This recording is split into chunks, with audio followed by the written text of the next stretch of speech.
Tani është bërë e udhës që rregullat e futbollit dhe kompeticioneve të jenë ndryshim të vazhdueshëm, pasi tifozët e futbollit kërkojnë risin. Në Champions League u bë prova e parë dhe deri tani rezultoi me sukses, teksa u hoqën grupet e mësuara prej kohësh dhe u vendos renditja me pikë, si në një kampionat të vetëm. Qëllimi kryesor i UEFA-s është që të shmang ndeshjet e mërzitshme dhe të pabarabarta, pasi ka shumë ekipe që dalin nga gara përpara kohe dhe rezultatet e tyre janë shumë formale, duke hequr shikuesit nga televizioni dhe stadiumet, sipas asaj që raporton Le Ekip.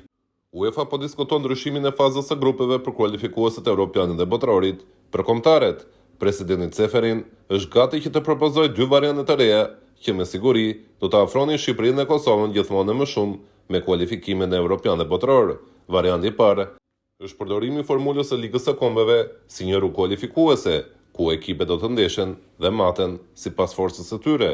Pra nëse Shqipëria zbret pak nga ligët ku ndodhen më të mëdhat, atëherë shmang përballjet e forta dhe ka më shumë mundësi në duar për të kaluar duke mundur vetëm kundërshtar që i ka të forcës së saj. Gjithashtu një ide tjetër është përsëritja e skemës së Champions League edhe në kualifikueset e evropianë dhe botrorit.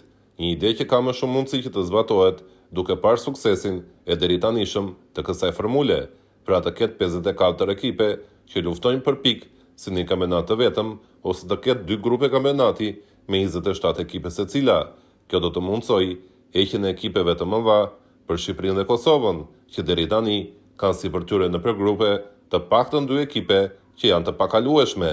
Për të qenë më të saktë, një ekip është gjithmonë i pakalueshëm dhe një tjetër edhe më i fortë se ne që duhet mundur. Problemi qëndron se nëse bëhet një gabim aty ose nuk arrihet mrekullia për të fituar ndaj ekipit të dytë, humben të gjitha shanset për kualifikim.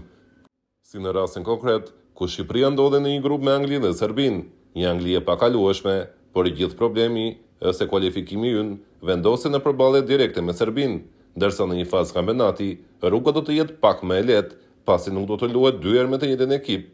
Dhe si Shqipëria, ashtu edhe Kosova, nuk do të luajnë gjithë historinë e tyre të kualifikimit në vetëm 2 ndeshje, por do të përballen me kundërshtar të ndryshëm dhe kjo rrit akoma edhe më shumë shanset tona për të kualifikuar sa më shpesh në Europianet dhe botroret e ardhshme. Por deri atëherë do të ketë ende kohë.